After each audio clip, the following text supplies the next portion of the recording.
നമസ്കാരം. ഇന്ന് ഞാനുള്ളത് എൻ്റെ സ്വന്തം തട്ടകത്തമ്മയായിട്ടുള്ള ശ്രീ മുക്കാരത്തിക്കാവ് ഭഗവതി ക്ഷേത്രത്തിലാണ്. മുക്കാരത്തിക്കാവ് ഭഗവതി ക്ഷേത്രം എന്നതിനേക്കാൾ മുക്കാരത്തിക്കാവ് എന്ന് പറയുന്നതായിരിക്കും ശരി.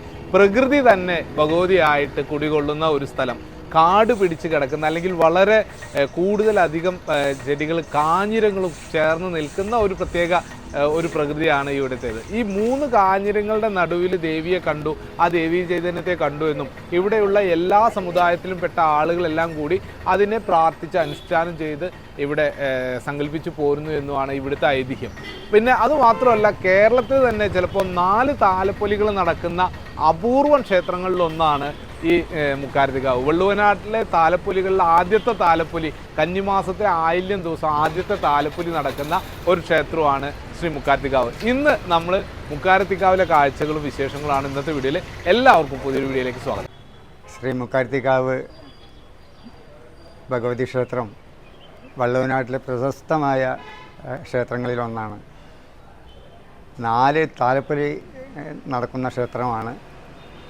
മാത്രമല്ല, ഭദ്രകാളി പ്രതിഷ്ഠയാണെങ്കിൽ പോലും വിദ്യയ്ക്ക് വളരെ പ്രാധാന്യം ഉള്ളൊരു ക്ഷേത്രം കൂടിയാണ്.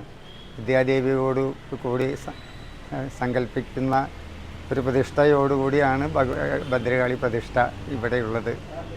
കൂടാതെ ഇവിടുത്തെ ഉപദേവന്മാരായ ശ്രീ ധർമ്മശാസ്താവ്, ഗണപതി, നാഗദൈവങ്ങൾ എല്ലാം ഈ ക്ഷേത്രത്തിനുള്ളിൽ ഉപദേവങ്ങളാണ്. ഒരു വള്ളുവനാടൻ ഗ്രാമസങ്കല്പത്തിലുള്ള ഒരു കാവ് ആ പ്രദേശത്തെ എല്ലാ ജനങ്ങളുമായി ഒത്തുചേർന്ന് നിൽക്കുന്ന ഒരു സംഭവമാണ്. പിന്നെ ഇവിടുത്തെ പ്രതിഷ്ഠയ്ക്കും പ്രത്യേകതകളുണ്ട്. കാരണം ഇത് പ്രകൃതിയോട് ചേർന്ന്, ഞാൻ നേരത്തെ പറഞ്ഞ പോലെ മുക്കാഞ്ഞിരത്തിക്കാവ് 3 കാഞ്ഞിരത്തിൻ്റെ ചോട്ടിൽ കണ്ട ഒരു ദേവിയാണ്. ഈ ദേവിക്ക് സരസ്വതി കലയോട് കൂടിയിട്ടുള്ള ചൈതന്യം ഉണ്ട് എന്നാണ് ദേവപ്രശ്നങ്ങളിലൊക്കെ കണ്ടത്. അപ്പോൾ അത് കാരണം കൊണ്ട് തന്നെ ഇവിടെ കലയ്ക്കും വിദ്യയ്ക്കും പ്രത്യേക പ്രാധാന്യമുള്ള ഒരു ക്ഷേത്രമാണ്. ഇവിടെ ഇങ്ങനെ എല്ലാ വിധത്തിലുള്ള വാദ്യകലകളും സംഗീതകലകളും ഡാൻസും എല്ലാം ഇവിടെ പഠിപ്പിക്കുന്നു. കൂടാതെ ഒരു വർഷത്തിൽ നവരാത്രി കാലത്തും അതുപോലെ തന്നെ ക്ഷേത്രത്തിലെ പൂരത്തിന് മുൻപുള്ള കൂത്തുതാലപ്പൊലി ദിവസങ്ങളിലും ഏകദേശം 13 ദിവസത്തോളം കൂത്തുതാലപ്പൊലി ദിവസമുണ്ട്. ഈ 13 ദിവസങ്ങളിലും നവരാത്രിയുടെ 9 ദിവസങ്ങളിലും ഇവിടെ ഇങ്ങനെ തുടർച്ചയായിട്ട് വൈകുന്നേരങ്ങളിൽ കലാപരിപാടികൾ അവതരിപ്പിക്കുകയും ആ കലാപരിപാടിക്ക് വരുന്ന മുഴുവൻ ആളുകൾക്കും ഇവിടെ ഇങ്ങനെ ഭക്ഷണം നൽകുകയൊക്കെ ചെയ്യുന്ന ഈ ഗ്രാമത്തിൻ്റെ ഒരു ചൈതന്യമാണ് ഈ ക്ഷേത്രം. മാത്രമല്ല, ഇവിടെ ഇങ്ങനെ ഈ കൂത്തുതാലപ്പൊലി എന്ന് പറയുന്ന സംഭവം, ഇവിടെ ദേവിക്ക് 13 ദിവസം ഇവിടെ കൂത്തുണ്ട്.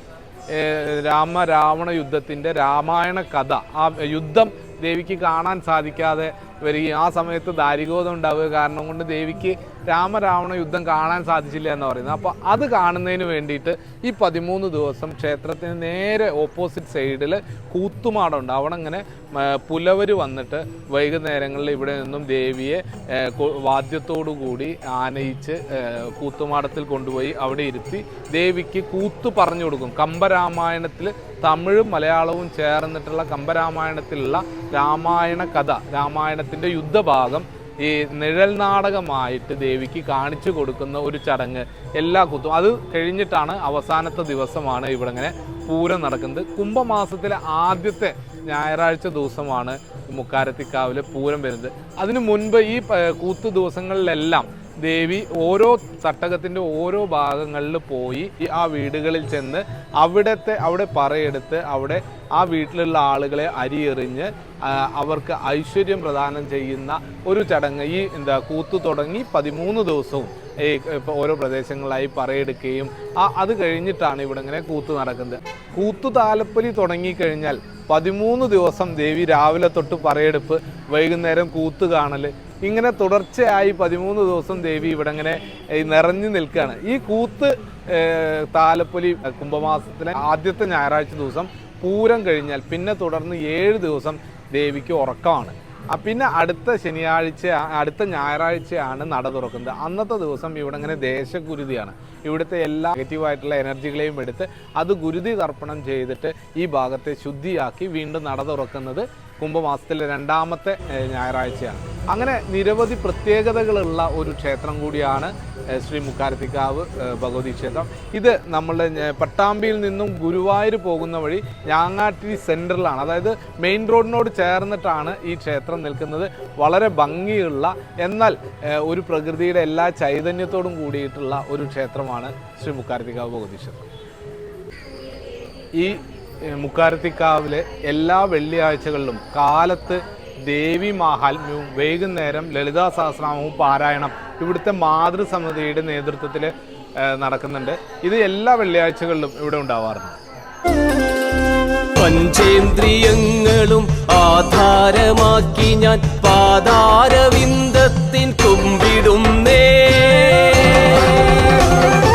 പഞ്ചേന്ദ്രിയങ്ങളും ആധാരമാക്കി ഞാൻ പാതാരവിന്ദത്തിൻ കുമ്പിടുന്നേ. പത്മസമാനമാം കൈകളാൽ ലക്ഷ്മിനി പുത്രരെയെന്നും അനുഗ്രഹിക്കൂ, പുത്രരെയെന്നും അനുഗ്രഹിക്കൂ. മൂന്നു ലോകങ്ങൾക്കും അഭയമാം ദേവി മുക്കണ്ണൻ തനയിനി ഭദ്രകാളി. മുക്കാരത്തിക്കാവിൽ കുടികൊള്ളുമെൻ ദേവി മുന്നിൽ നിന്നെന്നെ നയിച്ചിടേണേ, മുന്നിൽ നിന്നെന്നെ നയിച്ചിടേണേ.